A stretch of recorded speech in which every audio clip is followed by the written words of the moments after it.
Welcome back to the channel and welcome back to another edition of the Spurs Chat podcast. I was going to say Merry Christmas, but Christmas does feel like a very long time ago. Of course, in this episode, we'll be talking about Tottenham's game, Tottenham's visit to the City Ground, Nottingham Forest 1, Tottenham Hotspur 0. Actually, I hope that everyone did have a great Christmas and, of course, looking forward to 2025. Let's hope it is a more successful one than 2024. We're live on YouTube, live on X, live on Facebook and Twitch. So please do get involved. Let us know how you are feeling right now as a Tottenham Hotspur fan. And if you'd like to appear on this channel, please do send me an email, tottenhamfanchris@gmail.com. Now, as I just mentioned, Nottingham Forest 1. Tottenham 0, Alanga with the only goal of the game after 28 minutes. Gibbs White with the assist and Jed Spence being sent off after 94 minutes. Now, the match stats are as follows. Nottingham Forest with 29.6% of the ball to Tottenham's staggering 70.4% of the ball. Forest XG 1.21 to Tottenham's 1.28. Shots, Forest had 10 to Tottenham's 13. Shots on target, Forest had 3 to Tottenham's 4. Total touches inside the opposition box, Nottingham Forest 17, Tottenham 31. Goalkeeper saves, Nottingham Forest 4, Tottenham 2. Fouls, Forest 12, Tottenham 13.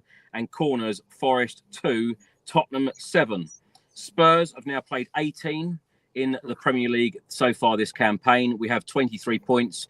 We are now 10 points away from the top 4. I've got 3 very special guests on, returning panelists, to talk about today's defeat. Back with us is actor Ricky Norwood. Ricky, how are you? That one was a punch in the gut today, wasn't it? That one was a punch in the gut today. I mean, first and foremost, Merry Christmas. Happy Hanukkah, happy holidays, Feliz Navidad to everybody around the world that is tuning in to try and get some therapy tonight. But, that was a tough one to take, man. I know we're going to go into it. It's a pleasure to be on with yourself and Joshy and the birthday boy himself, Harry Scarfe there. You're 16 today, so big up yourself. Sorry, Tottenham let you down today, brother. But, yeah, let's try and have a good show. I know we're going to get into it. I know we're going to break it down. So I'm going to try and stay positive, but today that was tough, man. Back with us also is sports journalist Josh Hughes. Josh, how are you? We'll get into the football in a second, but how are you? How was your Christmas? Yeah, Christmas was lovely, thank you. Yeah, always nice to be back home with family and good to see friends as well. But yes, Tottenham. Always has to be one thing that ruins Christmas, and it usually is Spurs. But we'll get into it, I know. And yeah, happy birthday, Harry. Yeah, as you both mentioned already, back with us is Spurs YouTuber Harry Scarfe, and Harry joins us on his birthday. Sorry, Harry, that we've got you on it on your birthday, particularly when Spurs have lost. But other than the football, have you had a nice day? Have you had a nice Christmas? Yeah, thank you very much. It's been a lovely few days and great to you've all had a nice Christmas as well. Hopefully everyone listening and watching has as well. So yeah, no, it's been good. And obviously, as Josh said, it's always one thing that ruins it. It was bound to be Spurs, but no, still good. A few days nonetheless. If you like, good birthday. But yeah, Spurs. I mean, it's our first loss on Boxing Day, isn't it, since 2003? So it's the first in my lifetime. So it's a real shame. But I think none of us expected any different coming into it, but it is what it is, and no, still a good day nonetheless. So thank you for the invite. Thank you for being here, Harry. Ricky, let's start the show with you. Let's get your thoughts on the game. You said there it feels like a punch in the gut. I know you're one of the most positive people on this channel and one of the most positive people I know in my life. How are you feeling right now as a Spurs fan? Because another defeat. There was no singing for Ange Postecoglou today. Plenty of support for Ange Postecoglou in our last game at the Tottenham Hotspur Stadium. Are you feeling frustrated today? No, it is a punch in the gut, especially after Liverpool. Now, I stuck up for the boys and I'll stick up for them. I stuck up for them against Liverpool and the manager and the fact that they kept going and they kept pressing and they tried to make it happen. They tried to, they didn't let their heads fall and they continued to fight. Today, they came out of the blocks and they were up for it. They were on it. But the biggest glaring thing that I could see today, the difference between the sides was pace and aggression in the tackle. Nottingham Forest that was their game plan. First 20 odd minutes was to get into us when they do tackle hard, disrupt us and stuff like that. And we were just very blunt when we got it up front. We done a lot of the hard running. We done a lot of the good movement. We got it into the final third. You know, it was just trying to get that last pass or that shot off. We was finding it very difficult. And, you know, up against an informed Nottingham Forest side, with two defenders that do love to defend. You know, I've always liked Milenkovic. You know, he was one that I used to sign on FIFA, but I always liked him, and I wanted him to come to us with Vlahovic when they was both at Fiorentina. Unfortunately, that didn't happen. But very good defender. And Murillo, you know, we saw what he done last year for Nottingham Forest, and what Nuno's doing this year. You know, the fact that he started with a back four and then he could switch to a back three for the last couple of minutes and stuff like that. He's got options off the bench. They've got quality off the bench, and we were. I think the glaring thing to me was we needed help. We need help in this January transfer window, and we need a few bits of quality in there for sure. You know, Liverpool didn't target the 18-year-old midfielder playing out of position. They targeted Dragusin, and today I felt there was a lot of that going on as well. You know, and then Dragusin's come off at the end, and now we haven't even got a registered centre back at the moment. So, you know, for Tottenham, when it gets bad, it gets worse. And, you know, when it rains, it bloody well pours. You know, we have storm clouds when it rains for us. So it's raining. It's raining. The boys tried, you know, they gave it a lot, but we were blunt up front. You know, there were not great performances from the boys up front. Johnson had a couple of nice shots, a couple of chances that he missed. But when we tried to walk it in, they always tackled at the right time. When we tried to float it in, when we tried to cross it in, those defenders that love defending in the Nottingham Forest back line were up for it and got it away. There was I think it was a glaring omission to how much quality is lacking within our squad right now, how run down they are. You know, Sonny's been run into the ground again, and we're expecting big things from Sonny. Sonny's our world-class player, and you know, he didn't have the greatest of games today at all, and he didn't have much effect on what was happening up front when he had the opportunities. You know, there was times that he dribbled and got tackled, and or he ran into walls. So there was a lot of effort, a lot of huff and puff, but nobody from Tottenham could blow that Nottingham Forest house down today.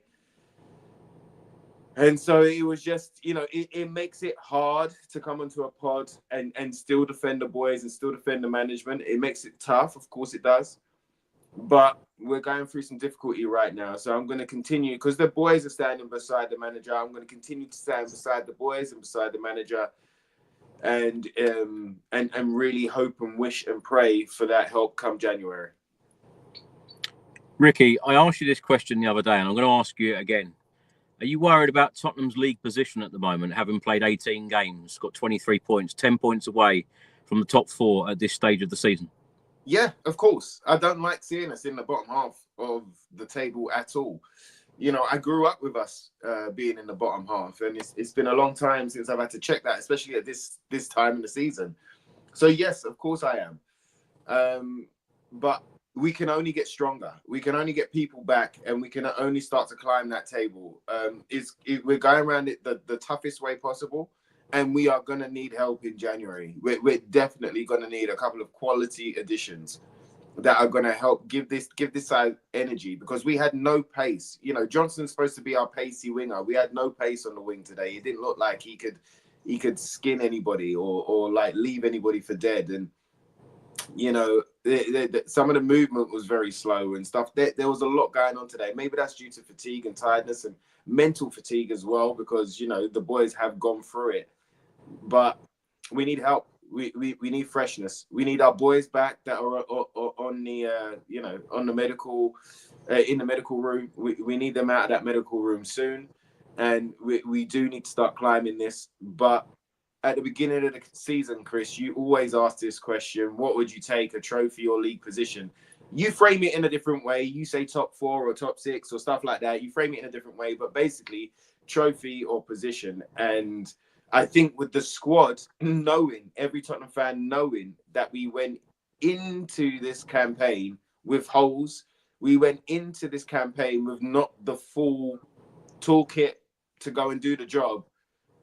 You know, the league is waning. So look, it hurts me, of course it does, but it looks like we're more going to concentrate our efforts on these trophies, which puts even more pressure on them.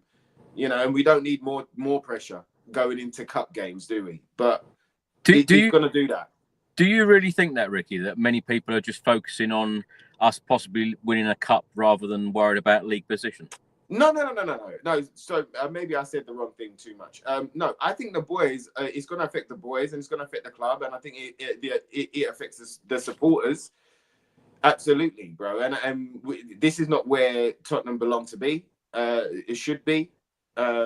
We should be up there. We should be always in and around it.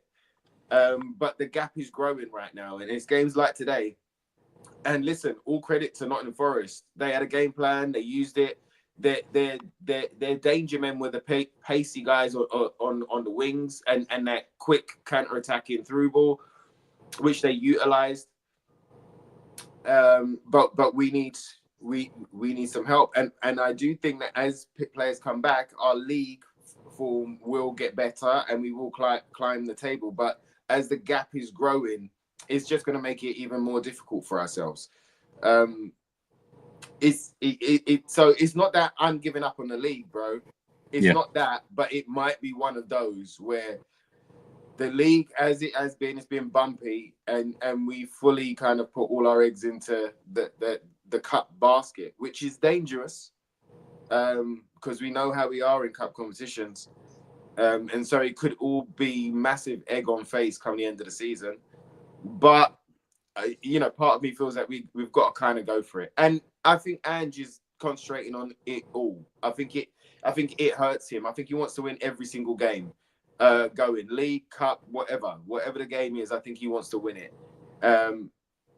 It is hurting us, but there are brighter days ahead, and I have to believe that because I see the boys believing it, and I see them standing beside the management and the way that we're playing. And even though it's hurting us right now, you know, it's a bit like that Chelsea game. We went down to 9 men, but we continue playing that same way. And there was a lesson in that. And in this most difficult time, we're playing the same way. And yes, I believe there should be tweaks as a fan, but maybe going through it right now will help us in the long run. It's just difficult to take, bro. I don't like it. Do you know what I mean? I'm upset, really, but I'm trying to find the balance in what's happening and try and look at the circumstances and look at what has happened over the last couple of weeks during this December period, which has been horrible for us. Josh, before we come to you, I'm going to get the thoughts now from Spurs boss Ange Postecoglou on the 1-0 defeat. Ange, thanks for joining us 1-0 against Forest. What were your thoughts on it? Yeah, obviously disappointing, but tight game. It was never going to be sort of one of those games where there was going to be a lot of opportunities. I still thought we had our fair share that you know, we could have capitalised on, but you know, we weren't able to do so. And in a tight game, it wasn't much between the two teams. I mean, the stats suggest that, you know, a decent performance out there, Ange, to be fair. Well, the boys are giving everything. I can't ask for any more. We're asking for a lot of them, but it's not through the one of trying. And like I said, that's all I can ask for them. They're putting in the effort. We just weren't able to get over the top today. How tough is it, Ange, when they are putting in that effort and we do come away from a title night today with nothing? Yeah, it's tough, but like I said, I mean, I can't fault the players' efforts, and ultimately, you know, they keep trying as hard as they can to kind of get us out of this, and they'll continue to do so. A little bit of concern over Radu at the end there. The last thing he needs is another injury. Any ideas yet? No, not yet. He obviously got the knock on his ankle, and he just said he couldn't continue, so we'll just have to assess and see how we are. Josh, let's come to you. Is that a fair assessment of the game from boss Ange Postecoglou? And let's get your thoughts on the match. To be honest, it just sounds like more of the same. Before I go on, the reason why I'm all of a sudden drenched is I've been at my mate's house today, and he put on this silly Boris Johnson mask and decided to squirt me with a water gun or something, I think. So that's why I'm drenched. That kind of me right now kind of sums up everything about Spurs today. It was tepid, it was damp, it was not very good. I thought Ange Postecoglou, I mean, I'm not moved by anything he said. I'm bored of it now, to be honest. It's all very much the same thing, or words to the same effect every single time. The fact of the matter is that the players were not good enough. Yes, injuries. We know there's injuries. We know that players are overworked. We know players are overtired. But the thing that concerns me probably the most is the lack of conviction in the football basics. It's the simple pass or the simple tackle, or dueling properly, win your battles, win your man-to-man battle. And that's the thing that really concerns me about this Spurs side, is the fact that kind of more than anything at the minute, that seems to be the thing that's lacking. It was very much a case of what we've seen already this season in these types of games. Things aren't quite going our way in terms of the squad. Of course, we're down to bare bones, and an injury to Radu is the last thing that we need. But it was very much come up against a well-drilled, solid team. I mean, Nottingham Forest are now third. There's a reason why they're up there.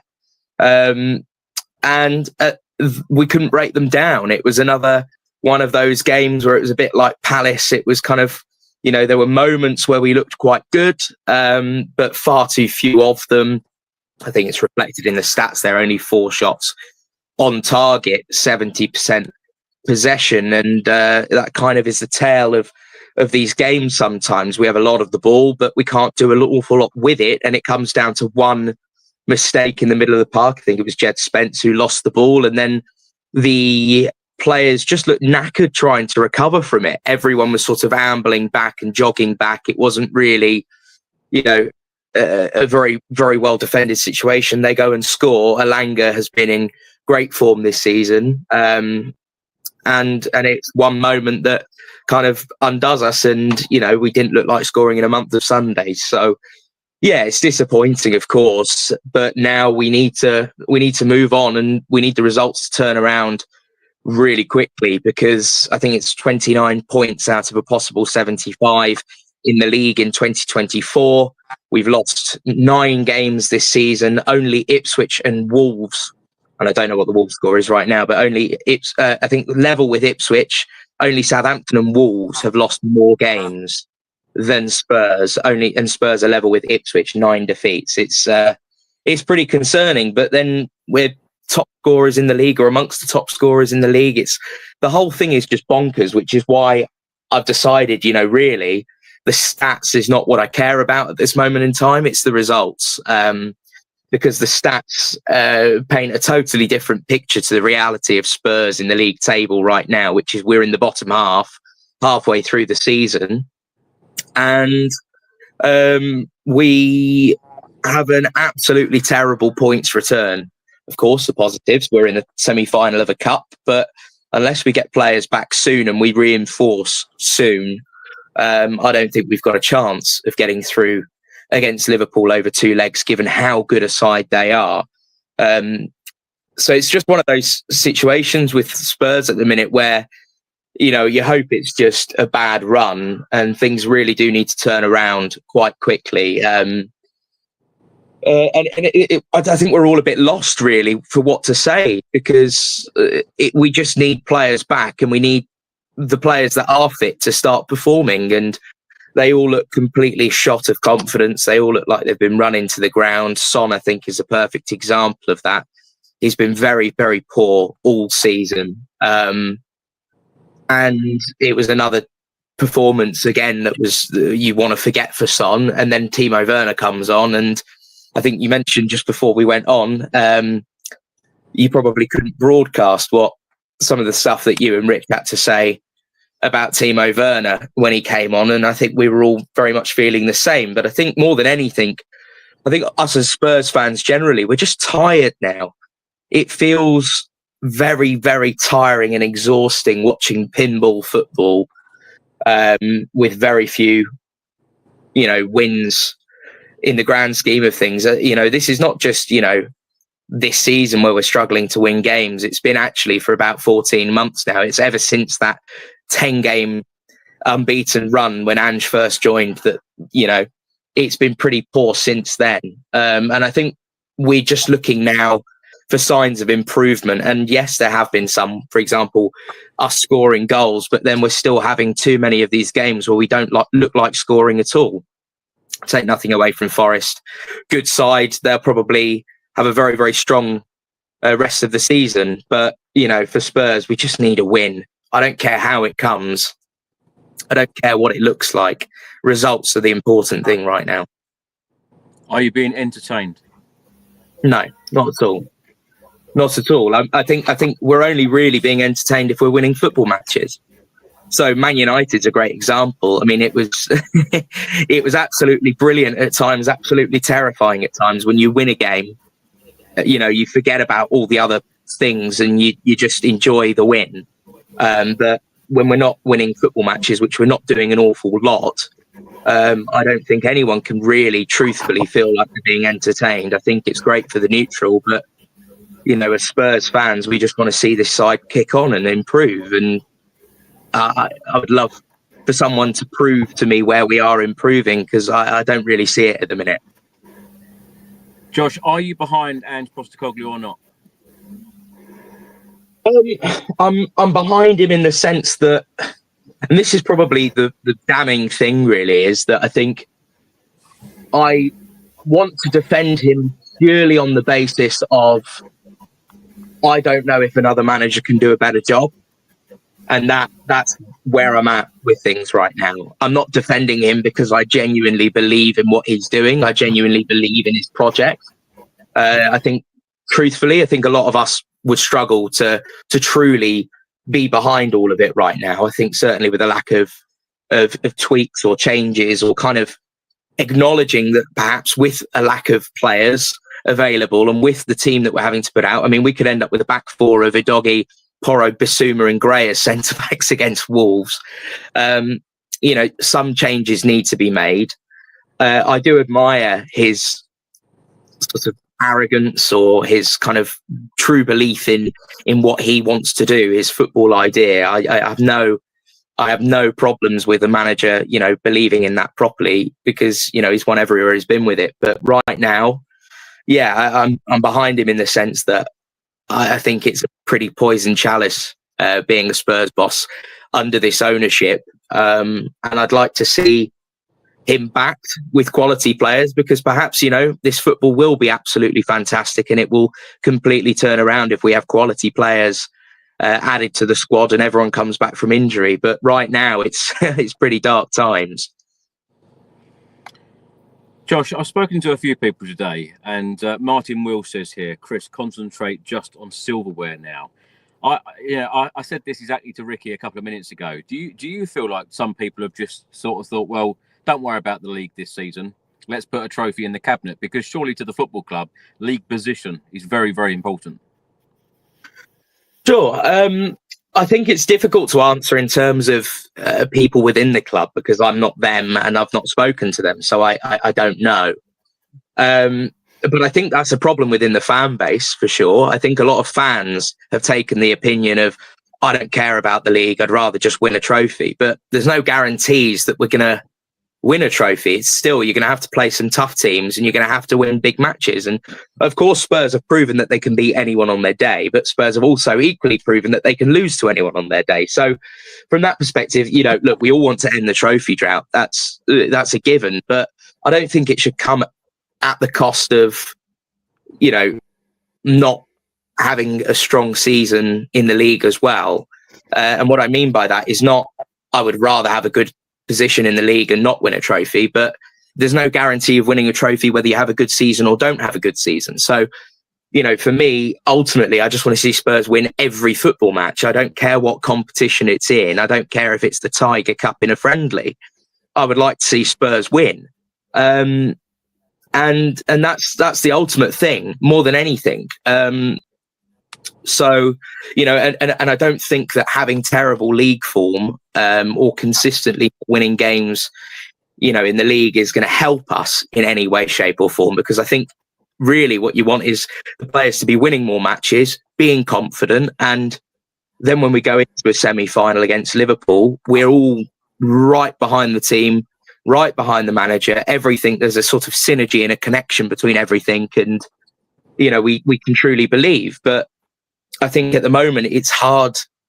I'm finding it personally hard to keep the faith and sort of believe that Spurs will win any match at the minute. And I don't want us to be in that situation. I want us to, turn things around very quickly, starting with Wolves in a couple of days' time. But yeah, look, we need to end the trophy drought, that's for sure. And I'm sure that will fix many, many things if we can win a trophy. But yeah, I at the same time, we play more league matches than anything else, and that should be also a focus. I don't think we should be prioritising one thing over another. Yeah, I'm with you, Josh. It does feel extremely frustrating right now. Harry, let's come to you. Let's get your thoughts on the game.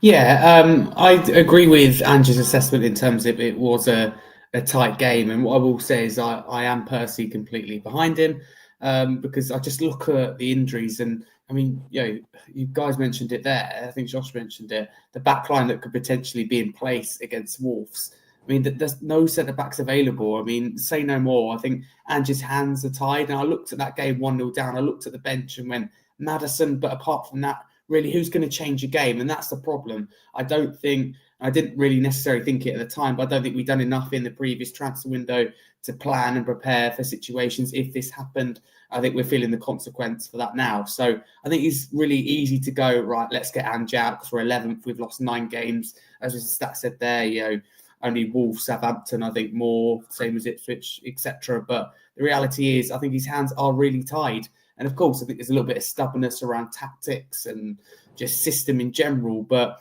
I don't think whatever he does now is going to change. Like, we look at Liverpool's result, for example. Some people said, park the bus. But that puts more pressure on your defence. And we've got, only one at the time, one centre-back available. That's not what you want. We should be focusing on our attacking strengths. And we proved, scored 3 goals against Liverpool, the first side to do that this season. So, I think we're doing the right thing going about it. But hopefully we're starting to get players come back. But then you get today, Spence, sent off. First yellow card's ridiculous. It's kicking the ball away, which he didn't need to do because the referee wanted to speak to, I think, another Spurs player before that. So you didn't need to delay the start. The referee had already planned to delay it. So it's just totally unnecessary. And then Draxon gets injured and it's just so frustrating when you get Davis come back, get Bentacle come back, a doggy. So it just feels like 1 step forward, 2 steps back. But yeah, Wolves is massive this weekend. Currently experiencing a new manager bounce half-time at the moment. 0-0 against United, but they've looked really good. Stats look really positive. And before I come on here, I was watching it and obviously they won their first game convincingly at the King Power. So, yeah, it's frustrating, Chris, but I agree with Ange's assessment. Harry, I know publicly on X you've been very supportive of Ange Postecoglou. What makes you believe that Ange is going to take Tottenham forward? Because I've got to admit, I'm fully behind Ange Postecoglou, but as each game goes on, I kind of question more and more. And when you talk about the transfer windows there, he's had a couple of transfer windows. I think the recruitment has been good. And I did say very, very publicly, day after day, week after week in that last transfer window, we need experienced players in. When you look back at Ange Postecoglou's signings, they were his choices. He's come out and said publicly, it is my responsibility. It's all on me. And when you say about, the tactics and, we know that if we're playing a certain way in a game, we know that he is not going to change. He said that multiple times. Journalists still say exactly the same thing. Are you going to change? No. He's even getting fed up with that question. Yeah, and I totally get what you mean, Chris. And I can understand you question, the project more as each game goes by. I totally get that. But the reason, I'm still behind him is I just don't think that anything is a better alternative at the moment. I don't think appointing a 6th manager in 6 years is the right thing to do. I think that there's problems deeper than Ange. And I think you're right. I think the recruitment has been good. I mean, I think it's been good for quite a few years now, to be totally honest with you. I think ever since Paratici joined the club. I don't think it's been quite as good since he's maybe stepped away the last couple of windows, but I think it's still been good. I think we recruited well in the summer. The difference is we didn't go that extra mile, and that was simply the problem. And we knew that with Europe, new European format, there could be more games. We didn't prepare for that, and that was the problem. And us, a lot of Spurs fans are saying, what if Van der Ven gets out? What if Romero gets out? Turns out both out, and we've really got a problem. We're playing an 18-year-old midfielder centre-back, and I think we'd be playing a defensive midfielder in Brasuma at centre-back the first time in his career against Wolves. So, that speaks volumes of the problems and that Ange has got to deal with. And the fact that we only conceded one today, and I think that backline's actually done okay. And I know we've conceded quite a few goals. When you look at it, it's quite impressive the amount of times we play an opposition offside. So I think Ange's hands are proper tied. But I totally get it. When you stand there and go there, my signings, I'm happy the window, you create a problem for yourself. But I do think he's slowly backtracking on that. Just little things like he says in that interview, the players done the best they could. I think what he really means is, look, I'm doing the best I can. The players doing the best we can. We've got nothing left. There's nothing here. And there's something he said the other day after that Liverpool game. I can't fault the players. They're being played far too much. They've been put in unnecessary situations. I've got nothing to turn to change the game. I think there couldn't be bigger hints ahead of the January transfer window, which I think is a big window. So I see in moments, Chris, really, to kind of answer your question why I'm still behind Ange. I see moments. I know City in a bad place. When we played them, still are. But I look at that Man City game, just little snippets like that. And against Aston Villa, where Ange ball is played with these players, when they're fully fit, at its best, I just think it's really exciting. And on our day, as Josh said, we can beat everyone. But the problem is, with no players at the moment, and I don't like to make the excuses, but I think that's down to what it is, we can lose to anyone as well. So that's the problem. And with the players out in the moment, in the next few games, I don't look at us and go, we're going to get 2 or 3, 4 wins together. I just don't think that's going to happen. And that's the problem we've got. I can't see us climbing up the table until the likes of Van der Ven, Romero return, which I think is going to be distant. So I think we've got a problem in ourselves. And I think January is massive. But we have to see how it goes. But the problem is 11 points now behind Forest.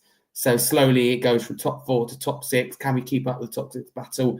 So the January window, we really need it now, because it's an uphill battle as it is, and we don't want to make it any harder for ourselves, because Josh is right. I think we should, to be honest with you, where I will disagree is I think we should personally prioritise it, but where he is right is what happens if you get knocked out? Got a really tough tie. You can't all of a sudden go, now let's focus on the league when you slip so far behind. So you have got to prioritise and manage both. So January, really important. And Ange, I think he's backtracking and sending messages as clear as he can to Levy, the owners, the board, without losing his job and throwing his toys at the pram, which both Mourinho and Conte did. We know how that ended.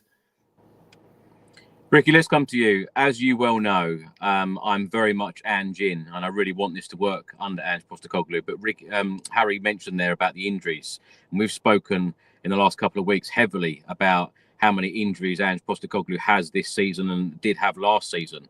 But when you think back, even this season, when we've had virtually a full-strength team, the likes of Romero and Van der Ven, we have still been inconsistent. We've travelled to places like this today and had poor results. On the road, we don't seem to do very well this season. The home matches have been extremely entertaining for the neutrals. I wouldn't say for the Spurs fans, because, of course, we've scored a lot of goals. We've also conceded a lot of goals. What gives you the hope that Ange is the man? Because I know you've been, a real big fan of Ange Postecoglou. What gives you that hope that he can drive us forward? A lot of it is to do with what both of the gentlemen have said already. Both Harry and Josh have said already. And it's what I said in one of my rants. It is that Ange has looked at this situation, and with all the boundaries, with all the curses that are on us, and with all the poison chalices that are around, he's looked at it and gone, you know what? That's my type of challenge. Taking a team and going through and taking all of those things on and turning it around. And we have seen glimpses. We haven't seen enough, it's true, but we have seen glimpses of what this side can do and what they can be once we do have close to a fully fit squad, close to a high quality squad. We've seen glimpses of those elements, and it's breathtaking. And, you know, the likes of Man City, yes, they're going through a bad patch right now, but the likes of Man City, Liverpool, Bayer Leverkusen, who went unbeaten last year under Alonso, play this style of football. Yes, there has to be balance. Yes, there has to be, you know what I mean? We have to have very clever and specified defenders for this type of system. But so from the glimpses that I've seen, I see the long run and where they're going. The bosses also come out and said, which we all know as well, which disappoints us, but we're not going to go out there and get a £100 million player. So we've got to go around it the long way. We've got to go and buy young and bring them through. So, okay. So now that's going to be frustrating. But at the same time, why should we have to do that? Players. Say it again, brother. Why should we have to do that? I don't know. It doesn't make no sense to me. It doesn't make no sense to me. But this is where I kind of talk to all Tottenham fans, where we know who hold those type of purse strings. We know why the transfer policy is what it is and why he's got to be under those parameters. And there is no reason for it. We're not in debt. Newcastle and I think Villa had a bit of a ban or restraints on their transfer policy. We ain't got none of that. I remember when, I don't know what manager it was, but you'll help me, gents. But I remember when we went into a transfer window and the board ended up putting an extra 50 mil into the pot. So if we needed it, we could draw from it. And we never drew from that 50 mil. And I still don't know why. Do you know what I mean? I have no clue. So there are a lot of problems, and I don't know why we do business the way that we do. When we're, like you said there, we're in the top 10 richest clubs in the world. We make stupid money on a match day. What's the point in all the concerts, the F1, the Skywalk and all of those things, if like the profits don't go into and reflect that in the transfer windows? So there is no reason why we are, but this is the boundaries that he's under. These are the things, the rules and regulations that Ange just kind of got to adhere to. For what reason, I don't know, but that's what it is. And he's coming and he's doing that. He's looking at it and going, okay, cool, I'll make it work. I'll go and work it out. We even know when we spend money, we don't spend money great. Do you know what I mean? We'll spend big money on somebody that we should never have done it on. Like the one that we've got recent players that we can speak about, but the one that does me, from Poch's days, was Moussa Sissoko, where we didn't want to spend 33 million, I think it was, on Mane, but we spent 30 mil on Moussa Sissoko. And listen, Moussa had some good games, but there was never no way that I was like, that money should have gone there. I thought it should have gone in a different area. I wanted Sadio Mane. Like, that's who I wanted at that time. So there's times where we spend money, big money, but it's almost like on the wrong player. And we've started to turn the tide of that. Not fully, but we've started to turn the tide of that. And it's time to start kind of giving a manager and giving a project what it really needs. You're asking Ange Postecoglou to come in as an artist and to start painting this beautiful picture that's gonna, hang in the Louvre, and you're giving him 2 oil paints, a couple of watercolors, and some poster paints, and asking him to build, to paint a masterpiece. Now he can do some things, but it's gonna look like a primary school kid painted it rather than Da Vinci. Do you know what I mean? So we're asking him to give him the tools, back him as much as you can, because he does want to take it forward. You've got to look at what we've done. And, the people that are protesting, right? The people that went to the protests on Liverpool, against Liverpool, and the people that have protested before, right? Now, is it something that I would do? It's not. Right, for personal reasons, I don't like hounding somebody out of a job, right? That's just me personally. But I absolutely back you, and I know that the reason that you're shouting and you're protesting is for the betterment of the club. It's because you want better. It's because you want to hold the people to account and you want better from them. So you're shouting for all of us, whether I would do it or not. You're shouting for all of us, and I appreciate that. But the reason that you're shouting is because of years and years and years of the same thing. And that's the reason that I have sympathy, empathy, and a bit of understanding for Ange. We knew that he went into this campaign short. We know it. We know it. We started the season short. And then everything has hit the fan. We have hit every storm. We have hit every iceberg going. Do you know what I mean? Like when we started to dive underwater, we ran out of oxygen. There were so many things, you know? So that's why I've got a bit of sympathy for him. That's why I've got a bit of empathy. That's why I've got a bit of understanding, because I know what we've been and he wants to change it. He sees it and he wants to change it. You know, I'm prepared to give him the season and let's see what happens. But if we look at the squads that he's had and how many fully fit squads he's had, you know, and then he's been dealing with players that he hasn't really wanted. You know, last year, Emerson Royale came in, done a job a bit like Archie Gray this year, all over the place, Mr. Utility Man. He didn't want Højbjerg. There was a couple there, you know what I mean? Like, there's still like Brian Hill. There's things. We're not there yet. And I just think, give him a little bit of quality. Spend some proper money on the wage and on some real quality that can take us forward, because there are diamonds out there. There are diamonds out there that fall into the age bracket and stuff like that, but you might have to give them a bit more a week, you know. But we're crying out for quality. All of the elements, all of the foundations are there for success and for glory and for beautiful football all at the same time. What Tottenham was built on. We wasn't just built on a 1-0 win. We wasn't just built on, you know, grinding out a 0-0 or boring the opposition. We don't come from that. We come from, you know, mind-blowing, sexy football, maverick football. We come from, you know, playing with style and swashbuckling and stuff like that. That's what we come from. And so, yes, there has to be a balance, but he wants to take us there playing our way.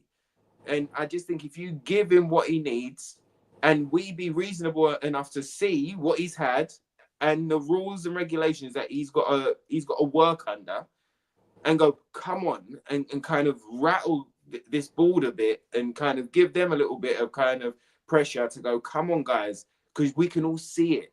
It's all there. All the foundations are there. But we started this campaign short and everything went skew with. Now we've got to play catch up, and now we've got to help this team. He said he was happy with the transfer window, Ricky, and you've said, you know, we're not there yet. When will we be there, in your opinion?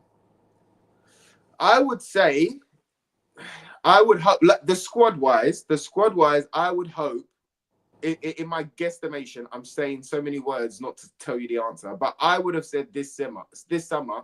I think we should have done more in the summer gone. With you, Chris, I was with you where we needed experience. And we needed some, you know, some really dynamite danger men to play in this first 11, to give this first 11 a bit of a shake-up. So, to me, it would have been this summer, you know. It would have been this January, okay, cool. And in this summer, he's had 2 seasons to try and get rid of who he wants to get rid of and build the squad that he wants. And so that would have been my guesstimate, bro. After the next summer's transfer window.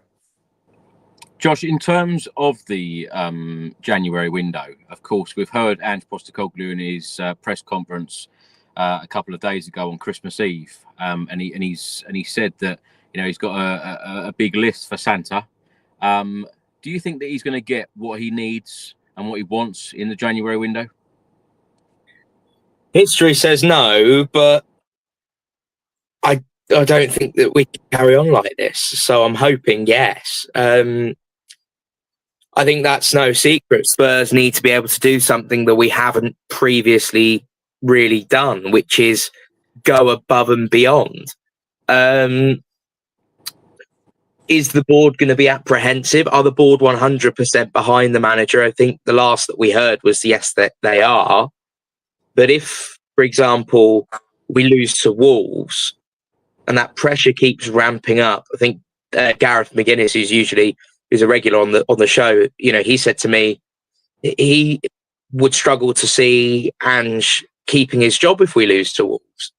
So if that's in the back of the board's mind in any way, shape or form, are they going to be prepared to back the manager with players he wants if they're thinking about potentially letting him go? I'm not sure we're quite there yet, but those things may play on the board's mind, and we know that Levy probably would use any excuse to not get the wallet out and bring players in. We need players. I think we all know we need players. We don't just need players to make up the numbers. We need real quality players who can improve on our first team. I'm not talking about players that are good squad players to sit on the bench. I mean players that are better than what we have in our strongest starting 11. That's what this club needs. That's any team that is truly rebuilding or truly trying to build a team that can compete at the top. It looks first to improve their starting 11, not improve their squad. We should be looking at players like Sonny, who is not performing this season. It's not just Son. There's dozens of players that have not been good or good enough. And we've got to be saying, okay, how can we improve on Sonny? Then Sonny gets pushed into second choice. And then if he's got any fight about him left, he will push and work really hard to say, no, I should be first choice, and prove why he should be first choice. That's what big teams do. Doing that in January, I'm not sure that's going to happen. But we certainly need 2 or 3 top quality players in now. If there are players that are available on pre-contract, we should be looking to sort that as well. There will be clubs that, may be worried about losing a player on a free, so decide to cash in and sell now.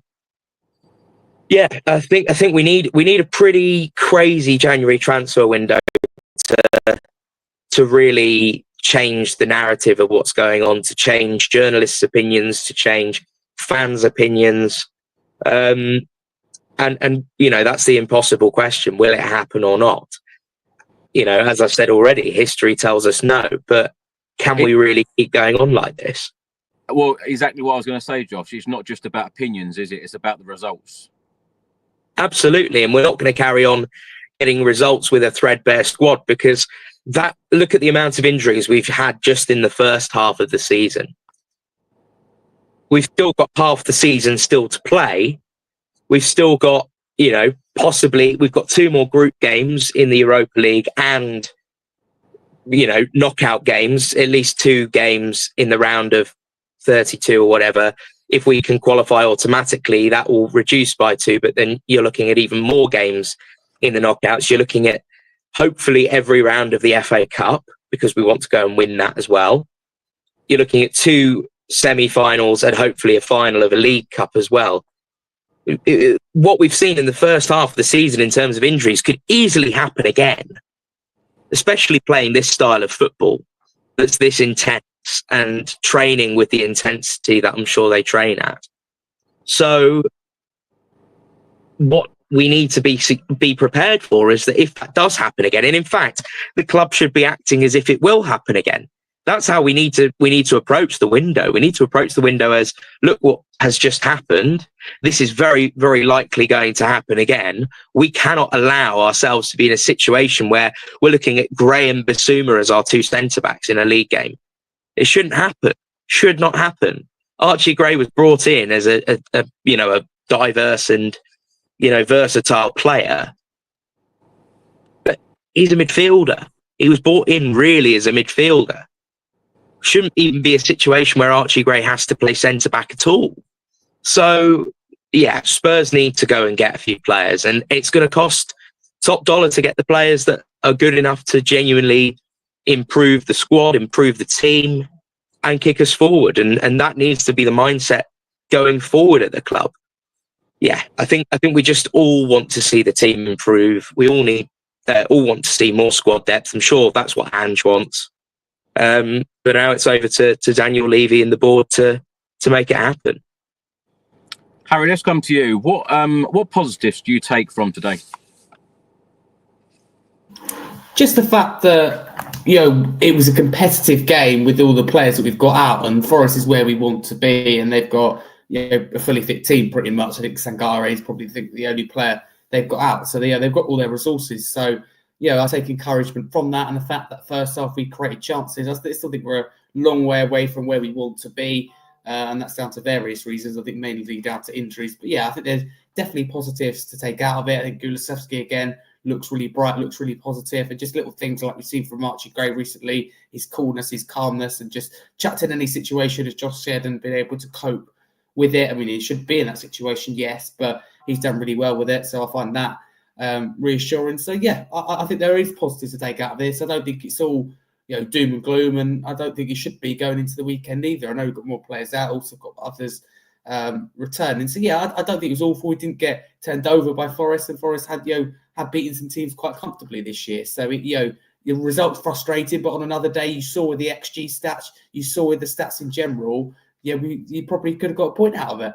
And that's something. I know it is a results-based business, but it's about turning that possession now into more clear-cut chances. I thought Forest got their tactics spot on today. I thought they were a little bit dirty at times, but clever, disrupted the rhythm. That's what it was all about. Substitutions at the right time. There's one time where the referee had stopped the game before that, but then they bring the subs on just as he's about to restart it. It's all very clever stuff to get the win. So they're clever about it. But I think they're positives to take out of it for sure. I think Solanke looked good once again. He's held up play. But also there are negatives, as Josh said. Son again didn't look very good, and ultimately it is a ninth loss of the season. The performance could be okay, but it is a results-based business. That's what Ange will be judged on. That's what we'll be judged on come the end of the season. Reality is 11 points now behind Forest. It's an uphill battle. Whether you prioritise the league or not, we're in a difficult situation, and we need to start winning games as soon as possible. Ricky, let's come to you. Let's go on to the match incidents. After 5 minutes, Heung-min Son to Dejan Kulusevski, shot at the goalkeeper. Comfortable 4 cells. Harry mentioned Heung-min Son there. What did you make of Sonny's performance today? It wasn't the greatest, mate. It really wasn't. I love Sonny to bits. I really do. One of my favourite players. And I am sentimental about him. I am one of those that don't want him to go anywhere because I love him. I want to see him lift a trophy with Tottenham. I would love to see him lift a trophy for Tottenham for all of the things that he's given, all of the years, all of the seasons, all of the goals and assists over the time. For all of those things, I would love to see that happen for him. But at the same time, when you're assessing the game today and against Liverpool, and for me, it was against Liverpool where it was very apparent to me. I believe that Sonny and Salah, they were living in the same house for a long time in terms of quality. Now, Salah has pushed on. Of course he has. He's gone to another level. Last season, this season, went to another level. And we really needed Sonny to be on that level for when the chances did drop, to make the right passes and the right maneuvers at the right time. We really needed that type of Sonny, the Sonny that we put our money on when he's one-on-one, through on goal. That guy that we put our money on to score, we definitely needed that type of Sonny, and it wasn't there against Liverpool. He had 2 chances, I think maybe 3, and they were snapped at. They were put, and it was the same today in that sense. There was times where he kind of dribbled when he should have passed for an overlap when your doggy, passed him. And there were times when he passed where he should have dribbled. It was one of those. Most of his shots were, they were scuffed. They wasn't hit cleanly. If they were hit cleanly, they then got blocked and stuff like that. There was the free kick that he had today, which was close. But I think it's to do with a lot of things when it comes down to Sonny. I think he has been running to the ground. I think he does take the responsibility on his shoulders. I think he takes it on mentally and emotionally. I think it's been a very tough period, this December period. And it's almost like, there was the big fight on the weekend, Fury Usyk. But it's almost like we're up in the corner against the ropes, and the league are just hooking and combination on our ribs and into the head and into the ribs and into the head. That's what it feels like at the minute, you know, and we can't find our way back. Normally, Sonny's the guy that is that spark, you know. Normally, he is the one that takes it and kind of goes, give it to me, I'll make something happen. And it was just very difficult for him to make anything happen today. I still believe in him. I still think he's there. I still think that he will be an asset for us, and he will, you know, he will score goals and be great. But the last couple have been really tough on him, and he hasn't really been the Sonny that we really need at this moment. I've said really a lot of times right now. Can I jump in on that quickly? I just think it's an important point that you make about Sonny, and in terms of being run into the ground. But I think there's probably a case to say the same thing about Salah at Liverpool. He is the man and the face of Egypt. He has to go and play all of those qualifiers, all of those games, AFCON now every 2 years, you know, and he's got to go to, you know, places like South Africa. He's got to go all sorts of places to play for Egypt and be the man, just like Sonny. And I think that's the startling thing, really, is the fact that we've relied on Sonny and Kane when Kane was there as our game changers. And that's been the biggest noticeable thing. Is there's no doubting Son's quality. There's no doubting we all want to see him lift the trophy for Spurs, because if there's anyone that deserves it, it's Sonny, really. And he's an absolute legend of the club. But it just feels like he is another player in the squad. He doesn't feel like that game changer anymore. And that's been the alarming thing, because you look at Liverpool with Salah, and what Salah is if Liverpool don't play well, Salah often is the one that takes it upon himself to make something happen to get them over the line. It was the same when we had Gareth Bale, the same with Kane and Sonny in years gone by. You know, Chelsea's the same with Cole Palmer, and Arsenal has been the same with Saka and Odegaard. But even Newcastle with Isak is a good example. And I think perhaps this season, even though Villa have struggled a bit as well, John Duran has been that kind of clutch player. And we're not seeing clutch Sonny this season. And that's been the alarming thing. I don't know why. I know he's had some injury troubles as well. But that's the thing that concerns me the most with him, is the fact that there's no doubting his quality and his ability and what he can do. But there have been so many moments where the ball has fallen to him in a perfect place, you would think, and you would put your house and all your possessions on Sonny scoring, and it goes over the bar, or he doesn't put it away. And I don't know whether he's struggling for confidence at the minute, but then, against a team like Southampton, who were obviously very, very poor, he looked back to his normal self. And at City, when we beat them 4-0, he looked his old self. There are times where he does look like the Sonny of old, but we're not seeing it nearly enough. And I think that's where other players need to step up and need to help him out a little bit. And to be honest, that player has been Kulusevski. And even Kulusevski today, I thought he had a really poor game. He really struggled. He looked shot of confidence and knackered. But that's the one thing that, we were hoping, I guess, and maybe we're putting too much pressure on a player like Sonny, but in these tough times, that's where you really hope for your superstar to show why he is a superstar and why he's a cut above the rest. And at the minute, it's just not happening. I don't know why. But the second that does start happening and it does turn around for him, we'll pick up an awful lot more points than we drop. But it's just waiting for that moment, that one game where it happens, and we go on a bit of a run, and we kind of need Sonny to be a purple patch player now, because he's, it's been so inconsistent. We need him to go on that run of 3, 4, 5 games scoring. And then I'm sure, things will turn around. But I don't know what you think, Chris, about Sonny and this situation, but it just seems incredibly difficult to watch, I think, because we all love him so much and all want him to do so well.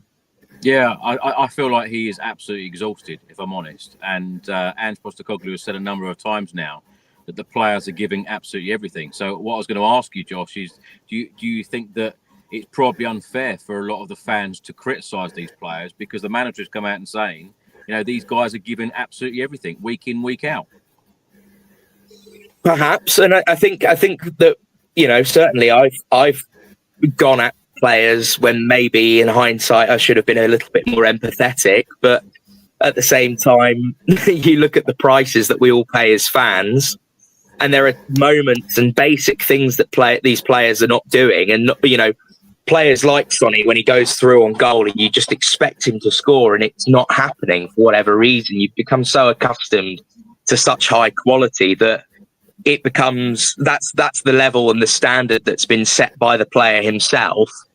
And when we're not seeing that, I think it's tough to watch. I think that there are other players that need to be held far more accountable, like Maddison, for example. Maddison I think Gareth said it again. When Maddison plays well, Spurs will win the game. That tends to happen. But how many times does Maddison play and not play well? And I think a lot of the criticism of players like Sonny, we need to look at the other players around him. And I think actually, if you really look into what Ange is saying when he's saying the players are giving everything and you're seeing the results, I think that's a way of saying that, look, a lot of these players simply aren't good enough. And I think that we all realistically know that a lot of these players aren't good enough. But I also think that comes a time where we have to consider things, and we have to, I love the use of the word sentimental, Ricky, because I think we are all quite sentimental with Sonny, but at some point we have to take the emotion out of the situation and look at it for what it is, which is, here's a player that is aging, that is not playing at the level that he once did consistently. All it takes is Sonny, if Sonny turns up and is the star of the show in the semi-final against Liverpool, everything will be forgotten. And that often happens with players at Spurs, is they go on a run of form and then they produce one absolutely brilliant performance in a blue moon, and we kind of forget about it all again. But there also comes a point where we have to be realistic and say, are we going to keep Son at the club until he retires? Thanks for the service. You have whatever you want. Or are we going to say, do you know what? Actually, we're not getting the outcomes that we expect from a player that's this good. And the reality may well be, and I'm not saying that this is the case because we don't know, but there may come a time where Son just isn't that player anymore because he's gotten on a bit, he's lost that yard of pace, the touch isn't as good, and he can't quite do the things he once was able to do when he was perhaps in his prime. And I think that, that comes as a result of, Sonny's a player that he broke through at Hamburg at the age of, I think, 17, 18 years old. And he became a superstar very young, came to Spurs very young, and has been at the club for a decade now. I think it was today. Was it today that he now has surpassed Harry Kane for appearances for Spurs or something like that? I think he's already surpassed Harry Kane. So he's played more for Spurs than Kane has. But there comes a point where you do wonder if we need to actually take the sentimentality out of it and go and get someone who can be the successor. Yeah, it's not the first time I'm going to say this. I feel like Sonny is always the scapegoat for when we lose matches. I feel like he is always the one that a lot of Spurs fans blame while we lose matches. I think you've got to remember all of the special times that we have had with this guy, and he always gives his absolute all. And by the away end today, he was the only one that I could see shouting instructions to some of the players. Yes, he's captain, but that is what you need, leadership on the pitch, throughout the whole of the team. Throughout the whole of the squad. And I think that it does go back to transfer windows again. Even Ange said in the pre-match press conference, the embargoed section, about the depth. We need to look at the depth. And I feel like we're at that point again when players are absolutely knackered and they're tired and they're giving, Ange is saying these players are giving their all. You can't rest players. He said that as well. You can't rest players at the moment because you don't have the players to fill in these positions. And I feel like that is a problem in itself again. I get the fact that we are going for a rebuild, but some of these positions should have been addressed in these transfer windows. A couple of people on this, a couple of the viewers, a couple of the listeners called me negative in the summer by me saying that we didn't do enough in the transfer window. I feel like that is, proving itself again. And the sad thing is, I felt like we were here last year in exactly the same position. We should not be in this position again. You know, transfer window wise, we need decent quality players in who can do a job. The recruitment does need to be good. Yes, we've gone out and spent, you know, multi-million, you know, pound deals before. You know, some of these players haven't been good enough, and you know, it does need to be better. Definitely in the summer. What worries me is the fact that we are, you know, now a mid-table club. You know, sitting in mid-table in the Premier League. I think one win, you know, if we beat Wolves, which is going to be a hard task at the moment, the weekend, the maximum position we could go to is 10th, which is very sad to see at the moment. Yes, we're in all the cup competitions. Yes, I get all the injury crisis, but it does need to be better. Harry, let's come to you. After 11 minutes, Nottingham Forest had an attack. Hudson-Odoi cut-in, shot over the bar. 10 minutes later, another Forest attack from the left. Hudson-Odoi crossing for Chris Wood. Couldn't quite get there. Brennan Johnson, the first shot on target for Spurs after 26 minutes, comfortable for the goalkeeper. Alanga then had a shot over the bar. And then 2 minutes later, of course, on the 28th minute, this is when Nottingham Forest scored the only goal of the game. Alanga, what a finish. But what did you make of the goal?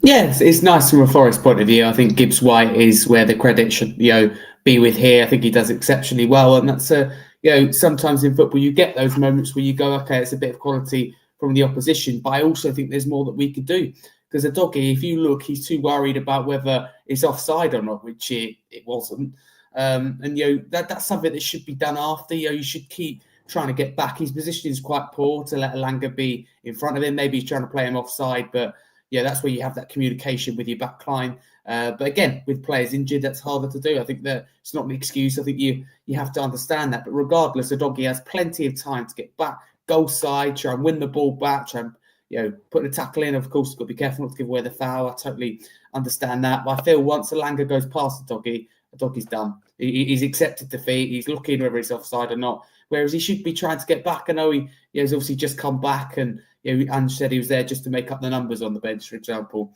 against Liverpool. But still, I expect to do better, Chris, in that situation. So it's frustrating to concede. You mentioned there, obviously, was it 28th or something minute until we had the first shot on target. The reality is also we had a lot of the ball, 70-odd%, and we didn't do enough with it. That's another reality. Someone said in the chat earlier, did we really look like scoring? Probably not. And that is the problem. I'm still behind the manager in that, but we've got still, you know, the numbers going forward, an attacking point of view in terms of, you know, your main front three and that, which you haven't got maybe players come off the bench, your Odebears, Richarlison. But reality is we have a lot of possession. We don't do a lot with it. And that is the problem. And that is where Josh Shear's responsibility lies with the likes of Maddison, because Kulusevski has consistently stepped up to the plate, as Josh said, not, you know, necessarily at the races today, but he's still trying to pull the strings, trying to make something happen, whereas someone else isn't. Maddison had plenty of time when coming off the bench to impact the game and didn't. Porro's been taken out of the team because he hasn't done enough going forward or defensively. So, you know, I think the players have done well to deal with the situation they've been put in, but also, as Josh said, they've got a responsibility. The prices we pay, they can be doing more, and Ange's defending them. So I think the players, like senior players in particular, you know, we don't have a lot of experience or senior players, as you rightly say, Chris, but when we do, the likes of Maddison, they really need to do more to dig, you know, Ange Postecoglou and this Spurs team out this problem, because we are a mid-table side at the moment. We're a mid-table side that has half our players available, and it's in a difficult situation. It's in a rut, and I can't see us getting out of it. That's the problem. I can't, you know, sit here and say 2-3 games time, I think we get our mojo, but I think we get winning ways. I don't think we do. I think we struggle the weekend. That's the problem, and that's when you do question the project. I'm behind Ange, but how do we get out of this? Because this is not what we want long term, and that's the problem. And we need to find a way of getting out of it. And I think the best way is to, you know, hands in pockets in January from the owners. Not just that, but the recruitment's got to be spot on as well. And I would, if I'm being completely honest and quite blunt and harsh, I'd also be shifting out quite a few players, especially the senior ones in the window that for me have consistently not performed. Who are they? Maddison, I'd look to move on. I don't think it's going to happen in January, to be totally honest with you. Basuma, I think, has been better recently, but hasn't stepped up on a consistent basis. It won't happen, but I love Sonny, but I think he should go. I think his minutes should be managed even more. I think he can't play 2 games a week, so I think signing a long-term replacement in January so we can use Son as an impact, quick player off the bench. But yeah, in terms of players moving on, Basuma, Maddison are the ones that come to me straight away, and I'll be quite brutal, maybe with the full-backs as well. In particular, Porro, who's really disappointed me, and we hear a lot about, it of course, could be rumours, potential moves away from the club. Then I think that we should entertain that before he does, because he hasn't been good enough. And I think goalkeepers as well, that we've got a problem there. So there are a lot of players that, when you're in a difficult situation, Chris, you look at the light of Maddison, 40 million, experienced player, proven quality, and they're not stepping up consistently. They give the big talk as well before the game, and I find him out of all of it quite frustrating. So he'd be, I'm afraid, a player move on unless that form is found consistently. There's no excuses for it. Harry, let's stay with you. On 37 minutes, Fraser Forster passed out to Radu Dragushin. It was either quite a heavy pass. Dragushin didn't quite control the ball well enough, completely gave the ball away to Forest. What did you make of this incident, and what do you make of us passing out from the back continuously with the likes of Fraser Forster? Yes, he's done very well in terms of shot stopping. Of course, he had those moments as well where he didn't do so well, and of course they scored 2 goals. What have you made of Fraser Forster? Because surely these sorts of instances in a Premier League game should not be happening. No, of course not. I thought they were. I feared when both of them were on the ball. I think they're a bunch of clowns at the moment together. I think they really rub off each other, which is quite sad, really, because I think Dragushin was. We come in and we were all quite excited as Spurs fans. I think we all thought we had 3 good defenders. I certainly did, and Forster had done almost too good. When he stepped in for Vicario up until recently, that is always too good to be true, which it turned out to be. But I think this is a good opportunity to give Austin a chance, or Whiteman. We're talking about 2 goalkeepers here who've been on the scene for a long while. They're not young anymore. And I had a day around the academy, and I was trialing out as a birthday present. Never really ever entertained the thought of being a player or anything. But I went as a goalkeeper on one of their week training courses, and it was excellent. And they were bigging up Austin and Whiteman. And I think this was back in 2017-18, and they were really excited about them. And we're sitting here at the real end of 2024, and neither of them been given that opportunity. So for me, this is a good opportunity to give Austin a chance, because I think Forster is, if he hasn't already been put into retirement, I think he's sadly heading that way. I think he's had a good career, but it just, for me, it doesn't suit this way of playing with his feet, and I think that's been discovered recently. And that's the thing, I love Ange and that, and there's not many things you can flex on at the moment with the players who've got out, but one thing would probably be not playing out from the back quite as much when you've got a goalkeeper that can't play with his feet. I don't think it suits Dragushin either to play out. I think the only one in that back line that really suits is Archie Gray playing out from the back. So I think that's something we need to look at. But no, they're both awful today, Chris, and I'm surprised that Chris Wood didn't score, didn't get more opportunities, and Forest were quite poor in the final third. I don't think they're at their best today, and they didn't quite get it right at times. There's one where Aina scuffed it, and it's just a couple of passes away from, and sometimes credit to us for cutting it out, but mainly due to they just couldn't quite get it right. That we've got away with, but backline we're a bit of a mess, has to be said. Ricky, let's come to you. What did you make of the last 5 minutes of the first half? Because Brennan Johnson had a great chance, forced a good save from the goalkeeper, and then in stoppage time, at the end of the first half, Son free kick went extremely close. And going into half time, how are you feeling? Were you feeling like Spurs were going to come out firing on all cylinders and score in that second half? Well, I was encouraged by seeing the end of that half, in the sense of, again, we never stop, and we're going to carry on pushing, and we're going to go for it. So finishing the half with a few good chances, I'm like, yes, okay, cool, let's go. And I'm trying to build that belief. But my honesty is that in that first half, it was like, we looked blunt.